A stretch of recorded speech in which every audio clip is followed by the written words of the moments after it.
Imagine this, a Hollywood blockbuster and the film workshop that made it happen. This wasn't a movie made by a director, a production company, or a studio. This was a movie made by a nation of people.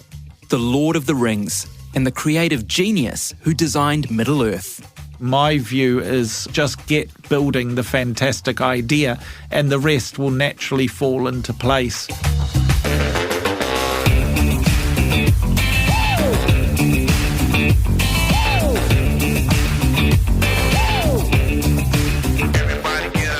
Kia ora, I'm Jehan and welcome to Imagine This, a podcast about creative people bringing their wildest dreams to life right here in Wellington. My guest today is the co-founder of Wētā Workshop, Sir Richard Taylor. Sir Richard, so great to have you here. Thank you very much. It's a pleasure to be here and chatting about a subject that's very close to my heart. Next month marks 20 years since The Fellowship of the Ring came out, the first movie in the Lord of the Rings trilogy. Crazy to think that 2 whole decades have passed. What does that feel like to you? Yeah, it is. It is very strange. It does not feel like it. It doesn't feel like it was yesterday, but it does not feel like it was 2 decades ago. The memories, the joyful memories of working on those films for Peter Jackson with the New Zealand and Wellington crews is still so prevalent and so warmly held in my memory that I can recount the experience as if it was just a few years ago. Take me back to the 90s. How did you come to be involved in Lord of the Rings? Well, we had the very good fortune of already having a very warm and close relationship with Peter and Fran. And Peter was a co-owner of Wētā Workshop. We were co-founders of Wētā Digital. We'd been working on things like Hercules and Xena and Brain Dead and Meet the Feebles and Heavenly Creatures and The Frighteners together, also doing other work for other clients. And we'd actually been working on an original manifestation of King Kong in 1996 for Universal. But sadly, well, wonderfully, I guess, but sadly, Mighty Joe Young came out at the time, a remake of the Ray Harryhausen stop animation movie. And I think Universal realised that it would be an overcrowded market to put another giant ape movie out at the time. So King Kong sadly fell over.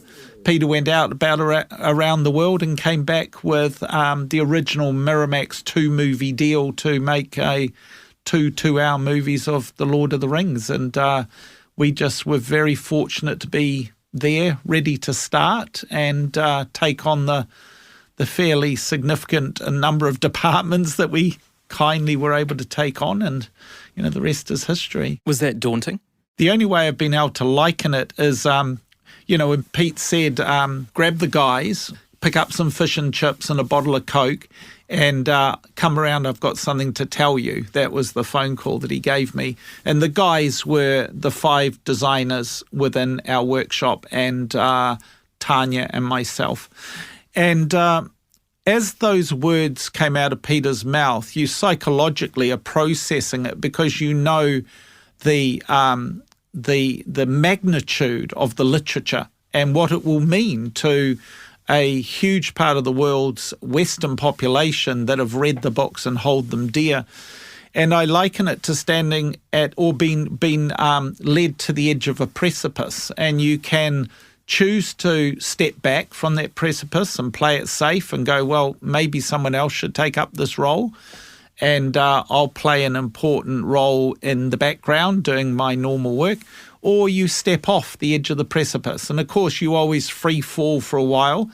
And what arrests you from slamming into the bottom of the cliff is those around you, the confidence, the collective nerves, Tania specifically, but also all of my colleagues who I turned to and said, are we up for this? Can we do this? Should we do this? Are we going to be able to go on this odyssey with Peter and bring the quality and capabilities necessary to a destination we can't even see across the horizon yet?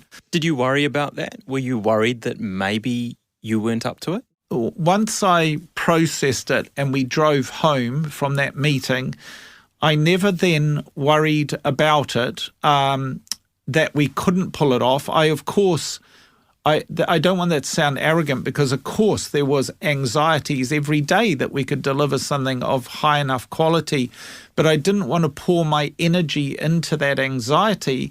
I rather wanted to rechannel it into the fortitude and determination required to actually get through it and deliver to the level that I knew would be expected.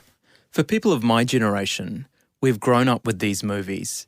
We've grown up walking into Wellington Airport and seeing evidence of your creation. We've grown up with Wellington having this reputation for being at the heart of the film industry.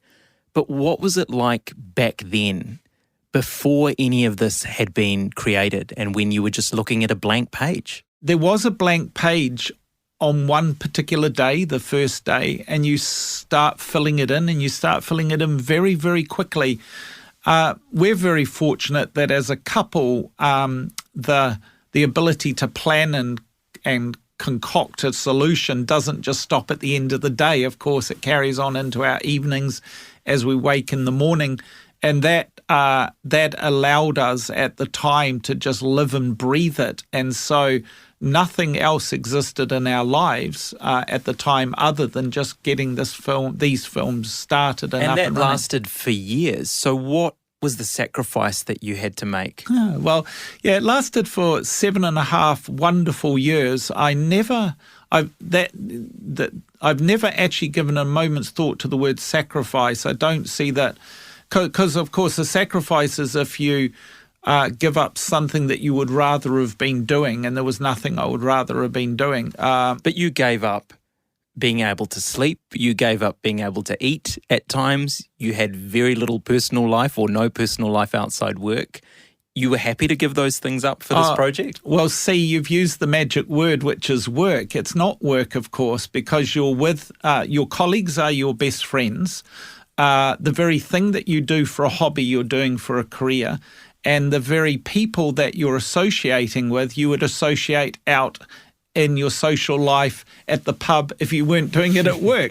So, and I never once, we went a long time before we saw our house in daylight hours. Wow. One Sunday we came home early, I can't even remember when, and we saw the house in daylight hours. So it's not that it wasn't full on, but I've actually never thought of the word sacrifice in respect to that. Your mum and dad can pop down from time to time and catch up with you in the workshop, which is what our mums and dads used to do, so you weren't missing that. And, we started our family at the end of The Lord of the Rings as well, so maybe we didn't sacrifice too much ultimately in the end. How do people look after their well-being while also throwing themselves so enthusiastically into a creative endeavour that they're passionate about? Well, some people, I would argue, don't know how to regulate that, and therefore it's important that you try and help. Sometimes you're unsuccessful. We're at fault ourselves, have been blinded by the enthusiasm of getting something done, driven by the need to fulfill the expectation of your client, deliver to the project's needs. But, of course, you try and build an infrastructure, for better or for worse, for success or not success, but you try and build an infrastructure with the best knowledge you've got at the time that can nurture people through. I'd like to say that we've always been successful at that, but we haven't. I get very in deep in what I do because I owe it to our clients to be that way. I never want to be laissez-faire. I never want to take on, whether it be a $10,000 job for a $500,000 New Zealand short film or a massive blockbuster movie. I never want the attitude that I just give it enough. The intense times come as small peaks amongst a relatively well-controlled work year. We try very hard to stick to a 42.5-hour work week. Sometimes a deadline will demand that we put in more time, but a very large proportion of our team would never need to work outside of those hours. How do you measure success in your business?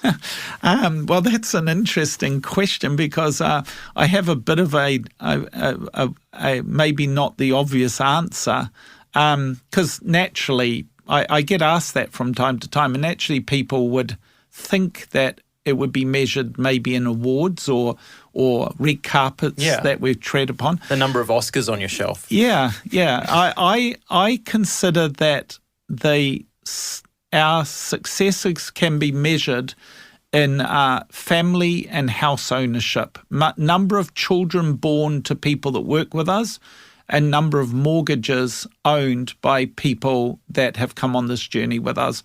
That sounds a bit waffly, but I'll explain. In the fickle and sometimes fragile nature of the creative industries, down here in Wellington, New Zealand, almost as far as you can get from the centre of the world's film industry, we've thus far managed to create a level of stability and certainty for a large proportion of our crew that they, as middle-class New Zealanders, can achieve the two primary things that you do in life that is special, and that is buying a home for you and your family and starting a family. So to me, I consider those as good signs of our stability thus far. Did you grow up in a creative household? That not really in the traditional sense of the word. We had almost no art on the wall. My dad was an aircraft engineer. My mum was a science teacher. So I think a better way to put it is that I grew up in an inquisitive household. I do truly believe that two things are critical for a young creative, and that's having observational skills, being able to observe the world, not look at the world, and being inquisitive about the world. And my mum was constantly taking us rock pooling, talking about a certain way that a flower would grow, etc. And my dad would build our own furniture. He built our first car. He built our boat. We ultimately, Mum, Dad and I went on to build a home together that we ultimately lived in. And it was just watching him and being around him as he built these things that gave me the foundational training for what I actually do in my career. So I actually feel very privileged for that upbringing, even if it didn't have the traditional access to creativity that one might think. How did you realise that you could make things with your hands? I think anyone that can make things with their hands just realizes. I don't think that, because it's not a decision you make. It's just, it's in your very being, and you just make. From the moment I was able to hold a tool in my hand, I started making things. I used to, there was a creek on the back of the farm, and I used to dig mud out of that, clay out of that, and that's how I taught myself to sculpt initially. And I got into paper mache in a really big way, got into model making. My dad had a dirt-floored single-car garage out the front of the sharemilkers cottage we lived in, and I'd just tinker away in there endlessly making things. And that's really the base training. And I say to many young people today that talk to me that go, what university course should I do? What should I, and I say to them, first of all, just start making, discover that you actually have the love of making, and then everything will follow from that point. When did you meet Tania? I met Tania when I was 13. She was from Ohope, going to Whakatane High School, and I was at Wesley College. And I had the good fortune of finding out about Tania from a boy that sat next to me at school. And then one night later in the year, with him, we took a bus trip down to Ohope, and I knocked on her door, gave her a present, and we've been together ever since. So, you both later moved down to Wellington. How did that come about? I discovered that there was a course called Visual Communication and Design down at Wellington Polytech, and I came down to the open day, and I was so excited about the idea. Tania and I, even though I hadn't got in, just made the decision we were moving to Wellington. What was Wellington like back then? Incredibly different. As I said to you as I arrived, just the street. I used to walk up the street outside of your recording studio on the way to Polytech every day, and just this suburb of Te Aro is so unbelievably different. So many of the beautiful old buildings are now gone, for better or for worse, of course, because some of them were pretty ramshackled. But it was a cold, grey city, and I never thought that I would make my life here. I thought very quickly on graduating. If I were to thankfully graduate, we would move back up north. But like everyone that falls in love with Wellington, we were bitten by the bug. And by the second year, now flatting, we'd moved out of the hostel and we were flatting. We pretty much knew that we would never live anywhere else in our lives. How comfortable were you with the idea of starting a business when you were younger, being a business leader, employing people, having to do all that stuff? Well, that's a complete misnomer in many ways, because I didn't think, it's not that I felt uncomfortable, that you just don't think about it. That wasn't our objective. We just wanted to make things, right? We set up in the back room of our flat on leaving Polytech, and we knew that we wanted to make things commercially, and we wanted to do this regularly and make a living from it, but we didn't really think of it as a business as such. Neither of us had any business experience or training. So how did you learn how to run a business? I don't know that I've yet learnt how to run a business. Maybe some of my colleagues that help run the business with me would agree with that. I still can't read a spreadsheet very well. I run the business that I have run with Tania, I've run through gut instinct, and if it feels right, I don't have any pragmatic training at what to do or how to do it, and that's required us finding great people that we rely on. What's your advice to someone who has a fantastic idea but doesn't quite know how to bring it to life, or doesn't think they maybe have the commercial skills to do that? Well, if it's a fantastic idea, the commercial benefits are going to follow. My view is, by my very actions, is just get building the fantastic idea, and the rest will naturally fall into place. You do have to. That's actually a little immature, because you do need to plot out how to build the business around the endeavour.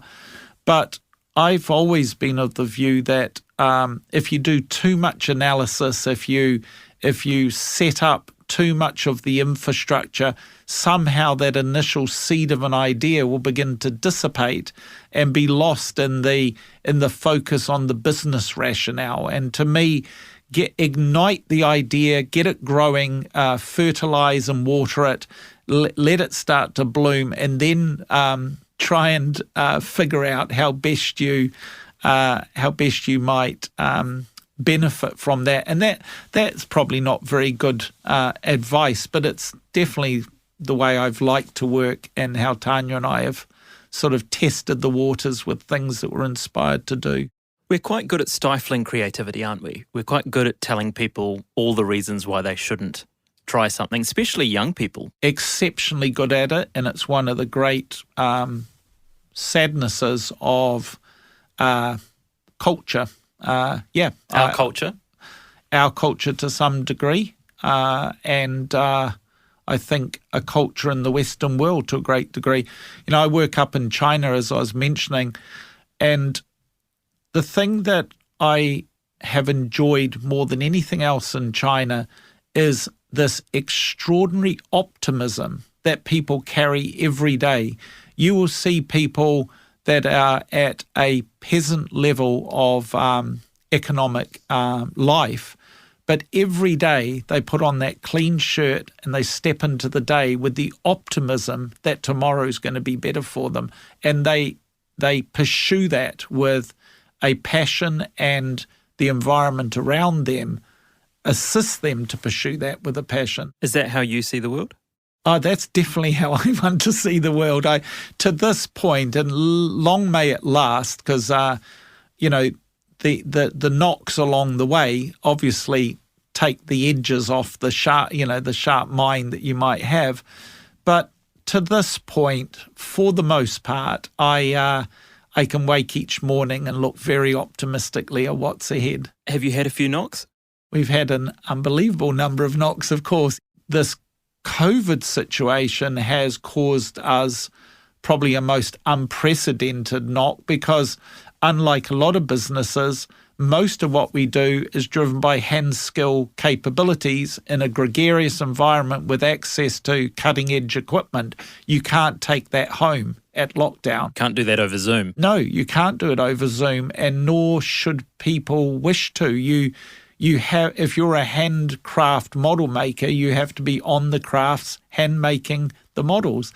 So, our tourist offerings have been hit very hard with COVID, but we remain optimistic that we'll turn a corner as a country and get everything up and running again. And is that your personality, or have you chosen to think like that? Have you trained yourself to have that mindset? I don't think I'm clever enough to train myself to have that mindset. No, I think that's my personality. I've always looked through rose-coloured spectacles, even while I've been taking someone's foot out of my mouth. So, are you a perfectionist? No, I've learnt not to be a perfectionist. I struggled with that issue through school. That's not to suggest for a moment that I'm highly skilled or highly creative. I'm not. I'm one of those people that gets results by just putting their back into it. But I used to pursue my ideal of perfection to a fault and be frustrated with myself when I couldn't achieve it.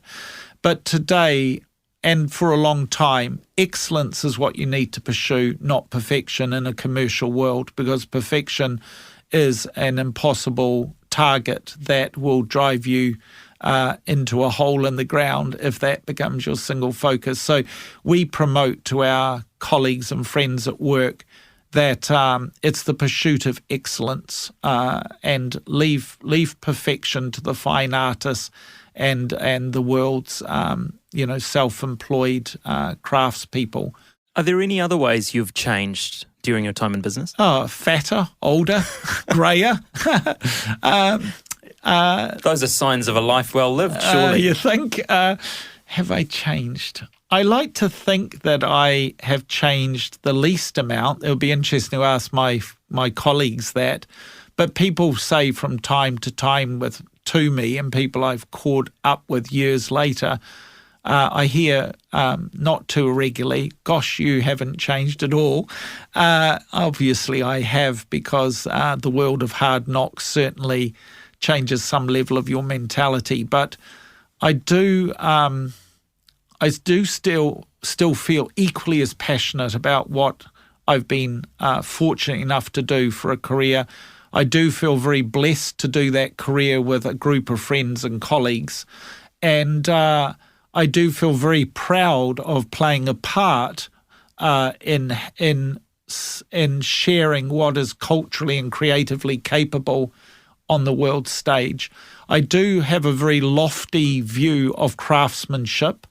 Some would argue that when we make an object, it's a prop. I would argue that once the film is complete, it's an artefact. It becomes a New Zealand creative artefact, which is fairly, that's a fairly high thing to say. But other than our Indigenous culture, name me any other art movement larger and more impactful than the screen industry, where artisans are getting to create things of beauty and planting them into the world's cultural stage. And that's what our team are doing. What is your challenge to people listening to this about how they can bring their ideas to life? Invest in yourself before you expect others to invest in you would be the, give before you take, basically. Make sure that if you believe in it, then put in the elbow grease, put in the work around your kitchen table, develop it to some credible level of usefulness, of beauty, of craftsmanship, before expecting someone else to come along on the ride with you. Everyone has their own train set at home, right? And you're trying to convince other people to come and play with your train set instead of staying at home playing with their train set. So you've got to make your train set as evocative and as beautiful and as amazing and as fun as possible. That requires investment of time and endeavour from yourself before expecting others to come and endeavour with you. And you've spent decades working on your train set. You've achieved so much. You've been to so many places. I know you don't like this idea, but you've become an icon in New Zealand business. What is there left for you to do? Why do you get out of bed in the morning? There's an infinite amount still to do. The sad thing is that one day I'll go into a final bed in the evening, having not fulfilled the near infinite number of things I still wish to do. I have a huge aspiration for trying to have a positive impact through the education of what we've learned and what we do to a younger generation now. To a great degree, Wētā Workshop Unleashed, the film effects experience that we've opened in Auckland, is a small component of a larger dream of sharing the aspirations and wonder that can come from the creative journey with people. I think 75,000 people have been through Unleashed already, and the response from them, people that lost the love of creativity in their early teens, rediscovering it in the Unleashed space and realizing that should they take up a creative hobby, it would enrich their lives. I love the idea that we can enhance that message and carry that forward. So there's more to do? Yeah, there's a lot more to do. I just hope that this fairly tired old body can keep up with the things I still want to do. You've contributed so much to the city and the country. Sir Richard, it's been an absolute pleasure to talk to you. Thanks for being here. Thank you for the time.